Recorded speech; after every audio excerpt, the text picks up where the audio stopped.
हरे कृष्णा। श्रीमद् भागवतम, पद्म पुराण, स्कंद पुराण जैसे महान वैदिक ग्रंथों में मार्गशीर्ष मास का महात्म्य बताया गया है और उसी महात्म्य का हम इस समय श्रवण कर रहे हैं। श्रील प्रभुपाद अनेक अवसरों पर कहते हैं कि मनुष्य जीवन का लक्ष्य कृष्ण भावनामृत का पालन करते हुए अपने जीवन को शुद्ध बनाना है और भगवान के नाम जप द्वारा, उनकी कथाओं के श्रवण और कीर्तन द्वारा ही चित्त का शुद्धिकरण होता है।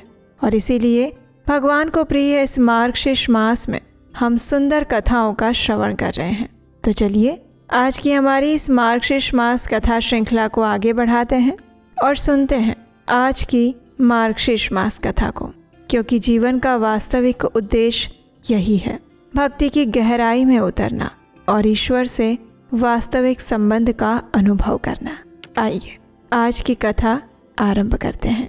हमारी इस कथा श्रृंखला की पिछली कड़ी में हमने सुना था कि किस प्रकार कृष्ण और बलराम धेनुकासुर का वध करते हैं। जब नारद मुनि ने धेनुकासुर के सुंदर वृतांत को सुना तो उनके मन में एक जिज्ञासा प्रकट हुई और फिर उन्होंने ऋषि नारायण से पूछा, हे भगवान, किस पाप से बलि के पुत्र साहसिक को इस प्रकार गर्दभ की योनि प्राप्त हुई? दुर्वासा मुनि ने किस अपराध के कारण दानव राज को श्राप दिया था और उसके बाद किस पुण्य के प्रभाव से उस दानवेश्वर ने अचानक ही महाबली श्री हरि का धाम और उनके साथ मोक्ष प्राप्त कर लिया? हे महर्षि, यदि आप उचित समझें तो मुझे ये संपूर्ण वृत्तांत विस्तार से कह सुनाइए। नारद मुनि की इस जिज्ञासा को सुनकर ऋषि नारायण ने कहा, हे वत्स, ध्यान से सुनो। मैं इस विषय में अब तुम्हें एक प्राचीन इतिहास सुनाने जा रहा हूँ। मैंने इसे अपने पिता धर्मदेव के मुख से गंधमादन पर्वत पर सुना था। ये विचित्र और अत्यंत मनोहर वृत्तांत है और वो पाद्म कल्प का है। जिस कल्प में ये कथा घटित हुई थी उस कल्प में आप उपबर्हण नामक गंधर्व के रूप में थे। आपकी आयु 1 कल्प की थी। आप अत्यंत शोभायमान, सुंदर, स्थिर और यौवन से संपन्न थे। 50 कामिनियों के पति होकर सदैव श्रृंगार में ही तत्पर रहते थे। ब्रह्मा जी के आशीर्वाद से आपको सुंदर कंठ मिला हुआ था और आप संपूर्ण गायकों के राजा माने जाते थे। उस समय में भाग्य के वशीभूत होकर ब्रह्मा जी का आपको श्राप मिला और फिर आप दासी पुत्र बन गए। वैष्णवों के अवशिष्ट भोजन जनित पुण्य से इस समय साक्षात आप ब्रह्मा जी के पुत्र बने हैं और अब तो आप असंख्य कल्पों तक जीवित रहने वाले महान वैष्णव शिरोमणि बन चुके हैं। आप ज्ञानमयी दृष्टि से सब कुछ देखते हैं और जानते भी हैं और आप महादेव जी के प्रिय शिष्य भी हैं। हे देवर्षि नारद, अब आप मुझसे उसी पाद्म कल्प का वृत्तांत ध्यान से सुनिए। एक दिन की बात है। बलि का बलवान पुत्र साहसिक अपने तेज से सभी देवताओं को परास्त करके गंधमादन की ओर चल पड़ा था। उसके संपूर्ण अंग चंदन से चर्चित थे। वो रत्नमय आभूषणों से विभूषित होकर रत्न के सिंहासन पर विराजमान था। उसके साथ बहुत बड़ी सेना थी और उस समय स्वर्ग की परम सुंदरी अप्सरा तिलोत्तमा उस मार्ग से निकली। उसने साहसिक को देखा और साहसिक ने उसे, और वहीं पर दोनों एक दूसरे के प्रति आकर्षित हो गए। चंद्रमा के पास जाती हुई तिलोत्तमा वहीं बीच में ठहर गई। कलंकित स्त्रियां किस प्रकार दुष्ट हृदया होती हैं और वे किसी भी पाप का विचार ना करके सदैव पाप में ही रत रहती हैं। ये सब कुछ बताकर भी तिलोत्तमा ने अपने बाह्य रूप और सौंदर्य से साहसिक को मोहित कर लिया था। उसके बाद वे दोनों गंधमादन के एकांत रमणीय स्थान में जाकर विहार करने लगे और वहीं पर मुनिवर दुर्वासा अपने योग आसन से विराजमान होकर भगवान श्री कृष्ण के चरणार विंदों का चिंतन कर रहे थे। उस समय तिलोत्तमा और साहसिक दोनों ही काम के वशीभूत हो चुके थे और उनकी चेतना खो बैठे थे। उन्होंने अत्यंत निकट ध्यान लगाए बैठे हुए मुनि को देखा भी नहीं और उन दोनों के उच्च श्रृंखल अभिसार से, उनके व्यवहार से मुनि का ध्यान भंग हो गया। जब उन्होंने उन दोनों की घृणित चेष्टाएं देखी तो वे अत्यंत क्रोधित हो गए और उसी समय ऋषि दुर्वासा ने कहा, हे गधे के समान आकार वाले निर्लज्ज नराधम, उठ। भक्त शिरोमणि बलि का पुत्र होकर भी तो इस प्रकार पशुवत आचरण कर रहा है। देवता, मनुष्य, दैत्य, गंधर्व और राक्षस ये सभी सदैव अपनी जाति में लज्जा का अनुभव करते हैं। पशुओं के सिवा सभी मैथुन कर्म में लज्जा रखते हैं। विशेषकर गधे की जाति ज्ञान और लज्जा से हीन होती है। इसलिए हे दानव श्रेष्ठ, जा, मैं तुझे श्राप देता हूँ कि अब तू गर्दभ की योनि में चला जा और तिलोत्तमे तू भी उठ, पुंसचली स्त्री तो निर्लज्ज होती ही है। दैत्य के प्रति तेरी आसक्ति ऐसी है तो अब तू दानव योनि में ही जन्म लेकर आ। ऐसा कहकर रोष से भरे हुए दुर्वासा मुनि चुप हो गए और फिर वे दोनों लज्जित होते हुए भयभीत होकर उठ गए और मुनि की स्तुति करने लगे। साहसिक ने कहा, हे मुने, आप ब्रह्मा, विष्णु और साक्षात महेश्वर हैं, अग्नि और सूर्य हैं। आप संसार की सृष्टि, पालन और संहार करने में समर्थ हैं। हे भगवान, कृपया आप मेरे अपराध को क्षमा कर दीजिए। जो सदैव मूढ़ों के अपराध को क्षमा करे वही संत, महात्मा और ईश्वर होते हैं। इस प्रकार कहकर वो दैत्यराज मुनि के आगे उच्च स्वर से फूट फूट कर रोने लगा और अपने दांत में तिनके दबाकर उनके चरण कमलों में गिर पड़ा। और उस समय तिलोत्तमा अप्सरा भी बोलने लगी, हे ऋषिवर, हे करुणा सिंधु, मुझ पर कृपा कीजिए। विधाता की सृष्टि में सबसे अधिक मूढ़ स्त्री जाति है और सामान्य स्त्री की अपेक्षा अधिक मतवाली और मूढ़ कुलटाएं होती हैं, जो सदैव अत्यंत कामातुर रहती हैं और ऐसे कामुक प्राणी में लज्जा, भय और चेतना नहीं रह जाती। इस प्रकार कहते हुए तिलोत्तमा रोती हुई दुर्वासा मुनि की शरण में गई। आखिर उन दोनों की इस प्रकार व्याकुलता को देखकर दुर्वासा मुनि को उन पर दया आ गई और उस समय उन्होंने उन दोनों को अभयदान दिया और कहा, हे दानवराज, तू विष्णु भक्त बलि का पुत्र है। उत्तम कुल में तेरा जन्म हुआ है। तू पैतृक परंपरा से विष्णु भक्त है। मैं तुझे निश्चित रूप से जानता हूँ। पिता का स्वभाव पुत्र में अवश्य रहता है। जैसे कालिया के सिर पर अंकित हुआ श्री कृष्ण का चिन्ह उसके वंश में उत्पन्न हुए सभी सर्पों के मस्तक पर रहता है, हे वत्स, उसी प्रकार एक बार गर्दभ की योनि में जन्म लेकर तू मोक्ष को प्राप्त करेगा। अब तो शीघ्र ही व्रज के निकट वृंदावन के तालवन में जा। वहाँ श्री हरि के चक्र से प्राणों का परित्याग करके तू निश्चय ही मोक्ष प्राप्त कर लेगा। और हे तिलोत्तमे, तू भारतवर्ष में बाणासुर की पुत्री बनेगी और फिर श्री कृष्ण पौत्र अनिरुद्ध का आलिंगन प्राप्त करके शुद्ध हो जाएगी। इस प्रकार कहकर दुर्वासा मुनि चुप हो गए और वे दोनों ही मुनि श्रेष्ठ को प्रणाम करके अपने अपने स्थान में चले गए। और इस प्रकार धेनुकासुर ने गर्दभ की योनि में जन्म लिया और तिलोत्तमा बाणासुर की पुत्री उषा बनकर अनिरुद्ध की पत्नी हुई। तो ये थी आज की मार्गशीर्ष मास विशेष कथा।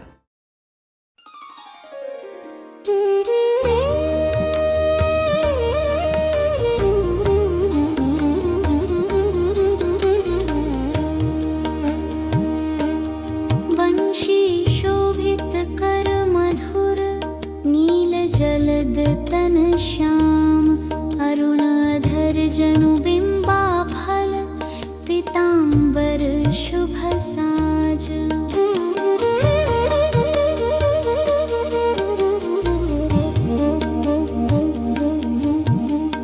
जय मनमोहन मदन छवि कृष्ण चंद्र महाराज। करहु कृपा है रवि तनय राखहु जन की लाज। जय यदुनंदन जय जगवंदन जय वसुदेव देवकी नंदन जय यशोदासुत नंद दुलारे। जय प्रभु भक्तन के दृगतारे। जय नट नागर नागनथैया कृष्ण कन्हैया चरैया। पुनि नख पर प्रभु गिरिवर धारो। आओ दीनन कष्ट निवारो।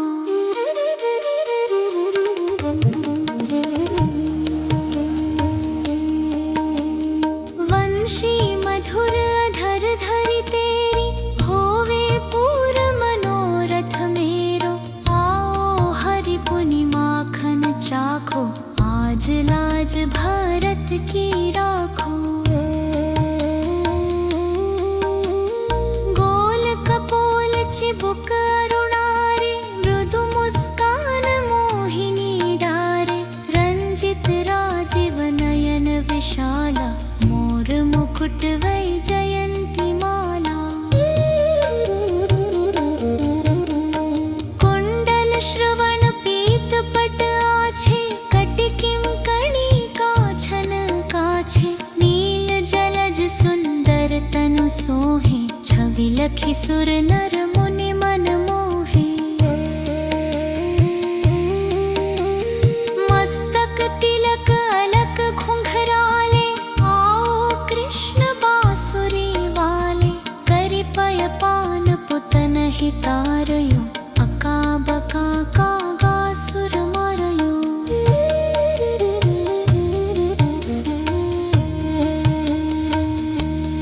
मधुवन जलत अग्नि जब ज्वाला भय शीतल लखित ही नंद लाला। सुरपति जब ब्रज चढ़यो रिसाई मसूर धार वारि वर्षाई। लगत लगत ब्रज चहन बहायो गोवर्धन नख धारि बचायो। लखिय सुदामन भ्रम अधिकाई मुख मह 14 भुवन दिखाई। दुष्ट कनस अति उधम मचायो कोटि कमल जब फूल मंगायो। नाथि काली यही तब तुम लीन्हे चरण चिन्ह दे निर्भय किन्हे। करि गोपिन संग रास विलासा सबकी पूर्ण करी अभिलाषा। केतिक महासुर संहारयो कंस ही केस पकड़ी दे मरयो। मात पिता की बंदी छुड़ाई उग्रसेन कह राज दिलाई। मही से मृतक 6 सुत लायो मातु देवी की शोक मिटायो। भौमासुर मुर दैत्य संहारी लाए 8 सहस कुमारी। दय भिन्ही तृण चीर सहारा जरा सिंधु राक्षस कह मारा। असुर बकासुर आदिक मारयो भक्तन के तब कष्ट निवार्यो। दीन सुदामा के दुख टार्यो तंदुल 3 मूठ मुख डारयो। साग विदुर घर मांगे दुर्योधन के मेवा त्यागे। लखी प्रेम की महिमा भारी ऐसे श्याम दीन हितकारी। भारत के पारथ रथ हाके लिए चक्र कर नहीं बलता के। निज गीता के ज्ञान सुनाए भक्तन हृदय सुधा वर्षाए। मीरा थी ऐसी मत वाली विष पी गई बजा कर ताली। राना भेजा सांप पिटारी शालिग्राम बने बनवारी। निज माया तुम विधि दिखायो संशय सकल मिटायो। तब शत निंदा करि तत्काला जीवन मुक्त भयो शिशुपाला। जब ही द्रौपदी ठेर लगाई दीनानाथ लाज अब जाई। तुरत ही वसन बने नंदलाला बढ़े चीर भय अरि मोह काला। असनाथ के नाथ कन्हैया डूबत वर बचारत नैया। संदर गास आसुर धारी नया दृष्टि दीजे बनिवारी। नोख सकल ममत मति निवारो शिमहु बेपि अकलाध रमारो। खोलो कटव वर्षन तीजे बोलो कृष्ण कन्हैया कीजे। मेह 40 कृष को आठ करोड़ धारी। रिष्ट सिद्धि अवनिधि धरी लहे पदार्थ चारी।